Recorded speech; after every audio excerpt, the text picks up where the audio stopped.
Assalamualaikum warahmatullahi wabarakatuh. Shalom, Om Swastiastu, salam kebajikan untuk kita semua. Sebelumnya, saya ingin berterima kasih kepada Bapak-Bapak yang telah hadir pada mini conference ini, sudah menyempatkan waktunya untuk hadir. Pada siang hari ini, mari kita memulai mini conference kita dengan mengetahui kenapa kita memilih Bintang Semesta Media sebagai penerbit yang akan dibahas pada mini conference ini.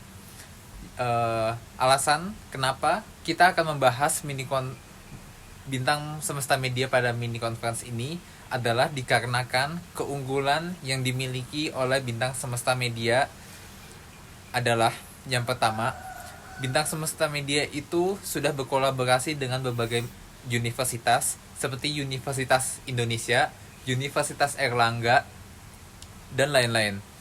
Nah, hal itu menunjukkan kalau Bintang Semesta Media itu memiliki kolaborasi yang kuat dengan berbagai universitas yang ada di Indonesia. Hal itu menunjukkan ekosistem komunikasi yang dimilikinya sangat baik.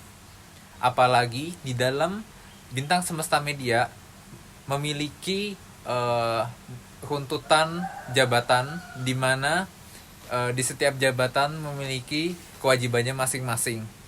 Dari direktur hingga customer service. Dari semua itu, mereka bersatu untuk mengembangkan Bintang Pustaka Media.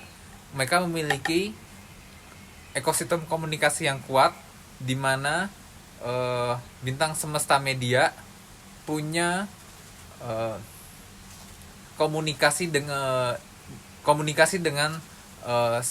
semua orang, seperti komunikasi dengan pengelola ISBN, komunikasi dengan penulis naskah, dan komunikasi dengan berbagai universitas yang dikolaborasikan. Selanjutnya. Oke, selanjutnya kita akan masuk ke profil institusi. Profil institusi ini kami akan membahas ada 3, yaitu visi, misi, dan tujuan. Yang pertama yaitu visi. Visi dari Bintang Semesta Media ini adalah menjadi penerbit inovatif, berkualitas, unggul dalam menerbitkan buku pendidikan demi tercapainya peradaban yang maju dan pendidikan yang lebih baik. Misi dari mereka adalah membantu akademisi, peneliti, dan tenaga pendidikan dalam menerbitkan buku. Yang kedua, menyediakan fasilitas dan layanan yang sempurna, transparan, kolaboratif, dan berkualitas. Yang ketiga, menyediakan tenaga penerbitan yang profesional di bidangnya.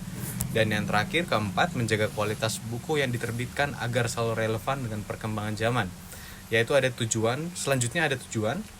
Tujuan dari mereka ada 3, yaitu menyediakan buku penunjang pendidikan untuk mahasiswa dan siswa di seluruh Indonesia.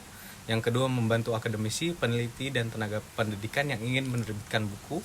Dan yang ketiga, tujuan terakhir yaitu membantu penulis mendapatkan penghasilan tambahan dari buku yang diterbitkannya. Selanjutnya, kita masuk ke bidang kerja industri di dalamnya. Terdapat yang pertama, customer service. Bagian pelayanan ini merupakan bagian awal dan akhir dari proses komunikasi antara penulis dan penerbit. Bagian ini bertanggung jawab untuk menangani semua permintaan, keluhan, negosiasi, dan pemberitaan mengenai status naskah dan proses pencetakan. Yang kedua ada bagian redaksi. Bagian redaksi ini adalah bagian editorial yang terdiri dari editor, seniman grafis, desainer sampul yang semuanya memiliki pengalaman dalam menulis mengedit naskah. Ini merupakan jantung dari produksi buku.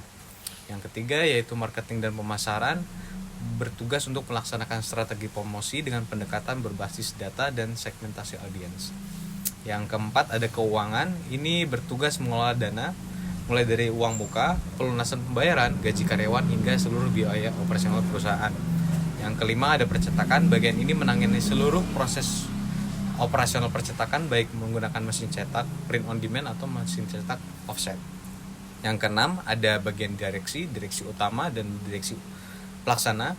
Baik direksi utama dan pelaksana berperan dalam merumuskan strategi jangka panjang perusahaan, termasuk memperkuat brand, mengembangkan kerjasama eksternal, dan menjalin hubungan strategis antara kampus dan juga IKP. Oke. Nah, untuk berikutnya kita akan membahas program komunikasi yang dilakukan oleh Bintang Semesta Media. Nah, yang pertama itu ada Go to Campus. yaitu kegiatan yang menyasar pada kampus-kampus besar seperti UI, UGM, UNY, UAD, UPN, dan juga Mercu Buana. Dan program ini dibentuk untuk seperti seminar dan juga pelatihan menulis. Berikutnya juga ada rekan bintang, di mana program komunikasi ini menjadikan dosen sebagai mitra atau reseller yang menghubungkan calon penulis dengan penerbit dan berperan penghubung dan bahkan mendapatkan keuntungan.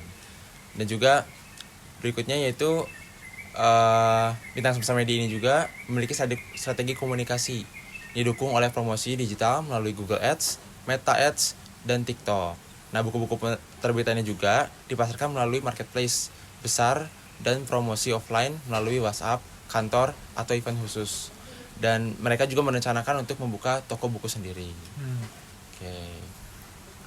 Kemudian kita masuk ke, tentu saja pasti ada pihak-pihak yang terlibat dan atau mungkin bersinggungan ya. Jadi bintang semesta media ini mereka punya koneksi, misalnya dengan Perpusnas, yang dimana mereka perlu mengajukan ISBN agar buku tersebut dapat bisa terbit dan kemudian dijual. Lalu ada juga kerjasama dengan tempat percetakan, jika misalnya ternyata penulis yang ingin menerbitkan buku di bintang semesta media memerlukan buku dalam jumlah yang banyak. Selanjutnya itu juga ada IKP atau Ikatan Penerbit Indonesia, di mana penerbit bintang semesta media ini tergabung dalamnya. Jadi jikalau ada event atau bazar yang diadakan oleh IKP, maka penerbit bintang semesta media diajak dan kemudian hasil keuntungan akan dibagi. Begitu. Selanjutnya kita masuk ke regulasi dan kebijakan. Regulasi yang ada dalam bintang semesta media itu, penulis itu harus membayarkan uang muka, dan jika sudah membayarkan uang muka, penulis itu tidak bisa membatalkan persetujuan di mana ingin mengembalikan dana kepada bintang semesta media. Dan juga terdapat MUO yang merupakan surat tanda bahwa penulis ini setuju atas semua regulasi dari bintang penerbit. Terus yang kedua ada kebijakan terhadap isi. Kebijakannya yaitu naskah yang ajukan itu merupakan hasil penelitian murni dan bukan dalam bentuk mentah. Yang kedua ada juga kebijakan IKP. Karena bintang semesta media ini termasuk dalam anggota IKP, maka kebijakan yang diwajibkan adalah menghormati dan menghargai hak cipta pengarang, penerjemah, ilustrator, dan penerjemah lainnya.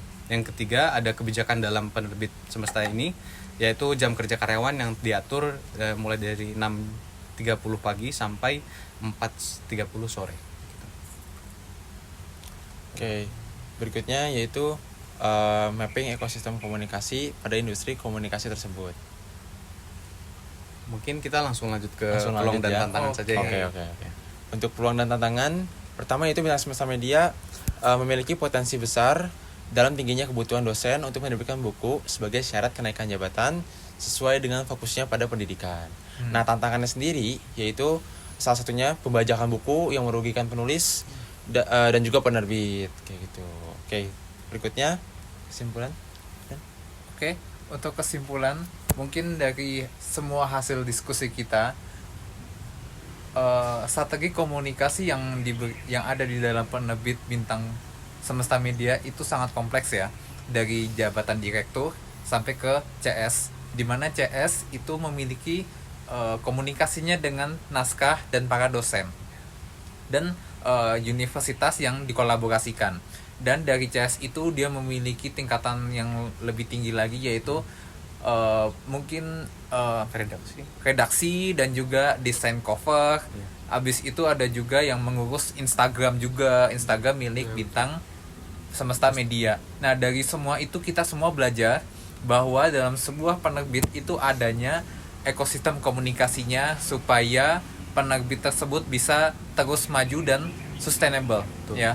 Karena untuk sustain mereka perlu kolaborasi dan juga perlu komunikasi juga. Ya. Jadi mungkin sekian dari mini conference kita. Terima kasih kepada Bapak-bapak yang sudah hadir di mini conference ini. Sekian, terima kasih. Terima kasih.